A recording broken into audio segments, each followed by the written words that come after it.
Fala aí pessoal, tudo bem com vocês? No vídeo de hoje a gente vai partir para uma aula um pouquinho mais prática. A gente vai colocar em prática o que nós conversamos aqui no último vídeo. Falamos muito sobre técnicas de mercado, termos mais utilizados. Hoje nós vamos ir direto para a tela, tá? Para mostrar como que é formado um candle. Eu estou partindo do princípio que você não sabe o que é um candlestick, tá? Então nós vamos ver. Candlestick nada mais nada menos se trata do gráfico mais utilizado no mercado de trading mundial, tá? Todo mundo que faz trading já usou candlestick. Existem outros gráficos, mas o mais popular é o candlestick. E eu quero mostrar para vocês como que funciona a formação de preço, o que é o spread na tela, o que é o preço bid, o preço ESC, volume, indicadores básicos para que a gente dê esse pontapé inicial na sua jornada como investidor. Vamos para a tela agora. Então, o que seria o gráfico de candlestick? Tá? O gráfico de candlestick é nada mais nada menos que o gráfico que nós estamos visualizando. Porém, mas o que é o candle? Como que funciona? Eu tive a maior dificuldade do mundo quando eu comecei para interpretar isso aqui, para entender o que é esse cara aqui. Tá? Então, aqui é o seguinte. Um candlestick ele possui 4 preços.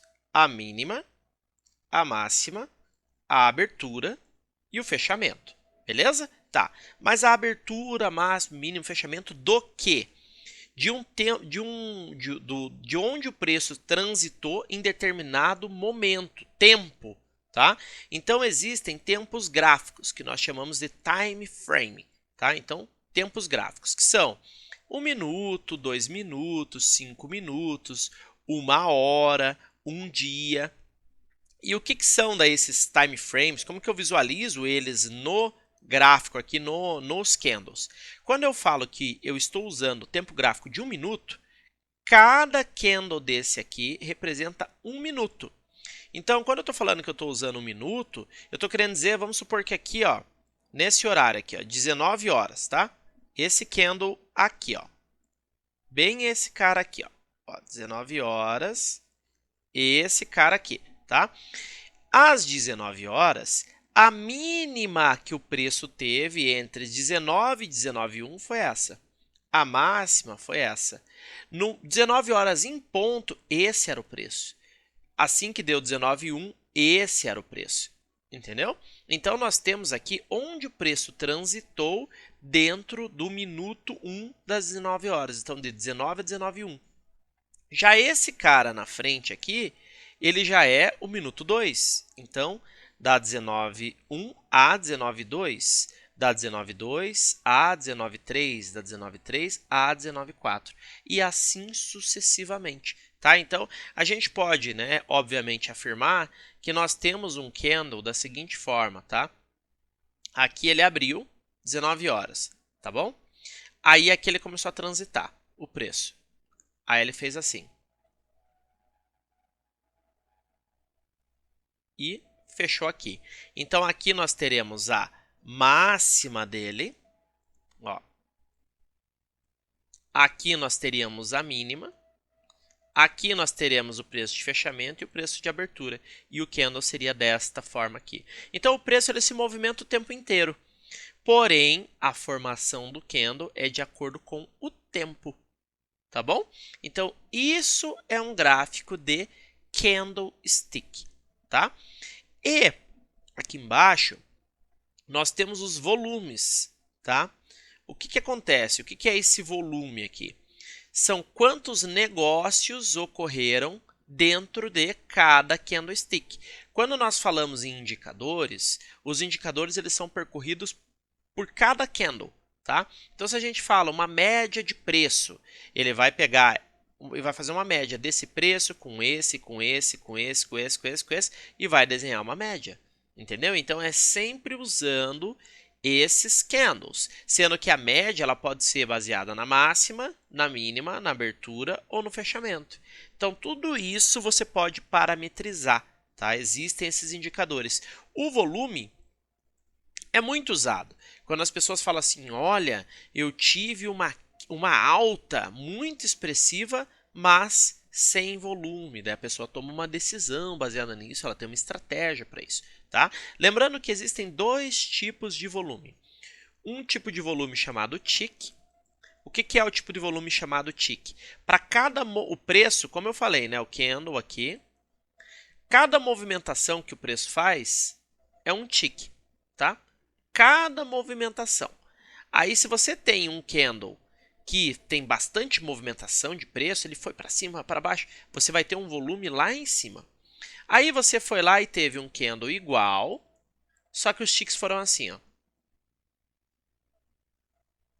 Você vai ter um volume lá embaixo, por mais que o candle seja igual, tá? Nos mercados descentralizados, que é a questão do Forex, mercado internacional, é usado o volume de tick, tá bom? Já no mercado, que é esse que eu acabei de mostrar, já no mercado nacional é usado muito o volume real. O que é o volume real? Dentro de uma movimentação de preço, então a gente tem, eu vou desenhar sempre para vocês fixarem o candle, tá? Estou fazendo isso de propósito. Abriu aqui, fechou aqui, em algum momento ele bateu essa máxima, essa mínima e fechou lá, né? Eu tive vários ticks, vamos supor que eu tive um volume de tick desse tamanho, beleza? Porém, o volume real ele pode ter sido desse tamanho aqui, tá? Enquanto às vezes eu tive um candle idêntico, tá? Com um volume real, às vezes muito maior, um volume de tick menor. Qual que é a diferença dos dois? O volume real, diferente do volume de ticks, lembre-se, é toda a movimentação do preço, ele vai computando aqui, tá? Já o volume real, não. Cada vez que o preço se movimenta, acontece uma negociação. E essa negociação envolve um montante de valores e tudo mais, é óbvio. Então, o que é o volume real? Ele é esse montante, só que é um montante que nós chamamos de contratos. Então, quando a gente está trabalhando no mercado, fazendo trading, a gente pode negociar um contrato, 2, 3, 0,01, 0,10, entendeu? Então, para cada movimentação que o preço faz, aconteceu uma negociação de uma quantidade X de contratos. Essa quantidade X é o que nós chamamos de volume real, tá? Infelizmente, nas corretoras internacionais, por ser um mercado descentralizado, nós não temos a informação de volume real. A gente usa volume de tick, tá? Então, para Forex e internacional, é tick. Para B3, é real. Beleza? Então, aqui, B3. Tá bom? Quando a gente fala em spread, é isso aqui, ó. Eu vou mostrar para vocês, vou selecionar o preço ESC e o preço BID, vou colocar no time frame menor, tá? 1 minuto, para poder mostrar aqui para vocês. Percebam que aqui eu tenho um preço e aqui eu tenho outro. Esse preço de cima é o preço conhecido como ESC. Se eu entrar aqui num trade, eu vou entrar comprado aqui em cima. Esse preço aqui de baixo é o preço conhecido como BID. Se eu entrar vendido, eu vou entrar vendido aqui embaixo. Ah, mas daí o bid não é bem o preço que está no mercado? Não. Por quê? Se eu entrar vendido aqui, uma venda só é desfeita com uma compra. Então eu vou ter essa diferença, que é o que nós chamamos de spread, tá? Então sempre que você for apregoar uma ordem, o que é apregoar uma ordem? É você definir, olha, eu quero executar uma compra só se o preço chegar aqui, tá bom? O que vai acontecer? É só qual preço tem que chegar aqui para eu fazer essa compra? O preço ESC, esse preço aqui, tá? Então você vai ver no gráfico, às vezes o ativo vai fazer isso aqui, ó, e não pegou tua compra ainda, porque o ESC está aqui em cima. Aí na hora que ele desce mais um pouquinho, opa, o ESC pegou, aí sim você entra comprado, ok? Então isso é muito importante você saber, tá? Você sempre vai comprar no preço ESC, sempre vai vender no BID, não interessa se a ordem é apregoada ou não. Tá bom?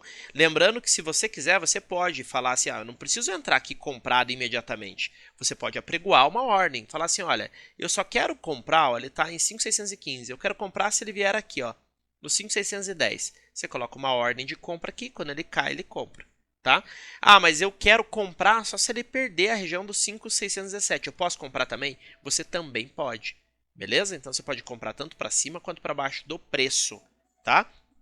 E você acaba ganhando dinheiro quando? Óbvio, você comprou mais barato do que você vendeu. Ou você vendeu mais caro do que você comprou. Ué, como assim vendi mais caro ou comprei mais barato? Você no mercado de trading, tá? Não estamos falando em investimento de longo prazo, que você tem que ter o ativo e tudo mais. Não. Falando em trading. Funciona quase como se fosse uma aposta, vamos dizer assim, tá? Por quê? Quando você fala assim, ó, eu quero comprar, significa que você acredita que o ativo vai subir. Se ele sobe, para você sair da tua compra, você tem que vender ele.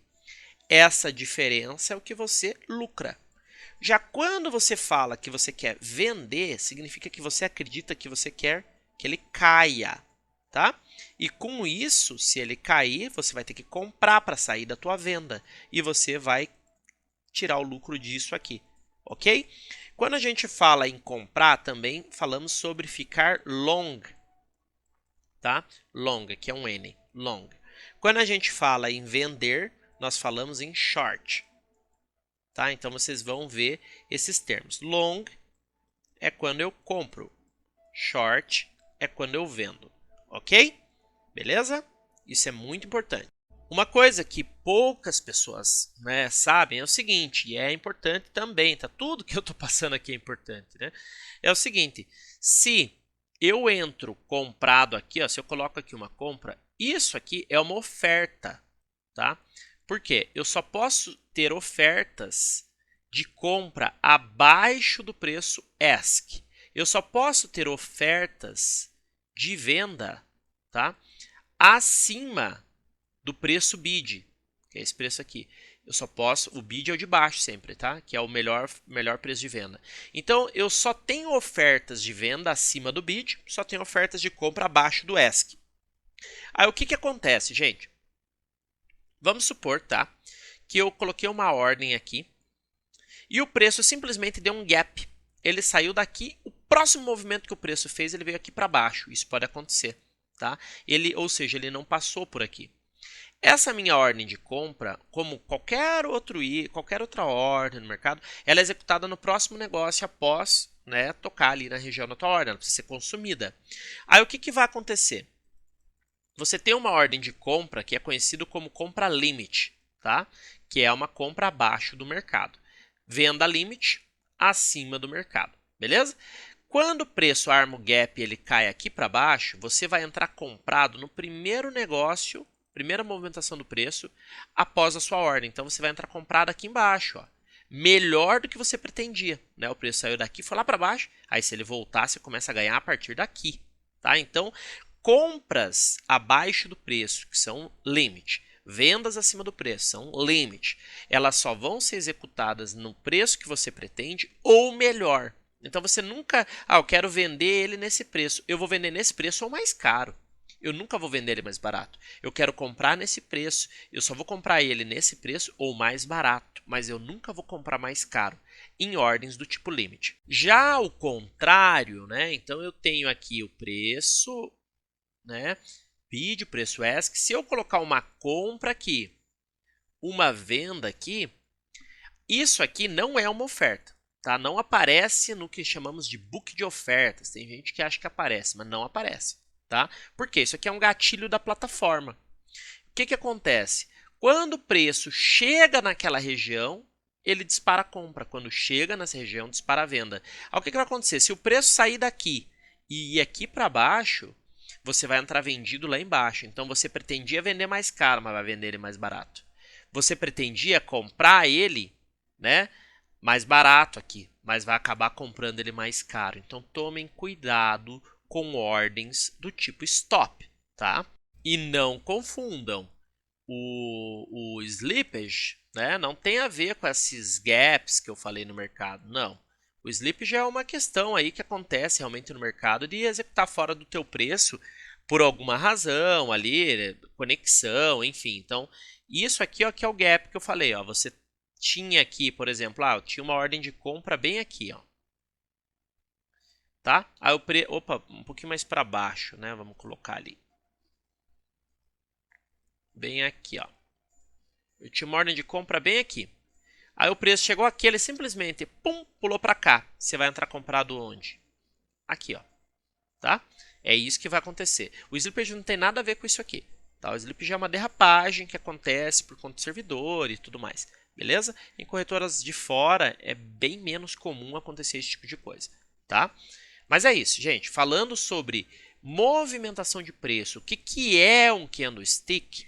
Volume, preço ask-bid, mostrando aqui negócios, ofertas, o spread, a formação de gap, o pulo de ordem, né? Esse básico, eu acho que vocês já vão ter um pouquinho de noção, um pouquinho de bagagem, até quem já conhece um pouco sobre o mercado de trading, às vezes acabou absorvendo coisa aqui que não sabia, né? Então, espero que tenham gostado aí. Vejo vocês então na próxima aula. Um grande abraço.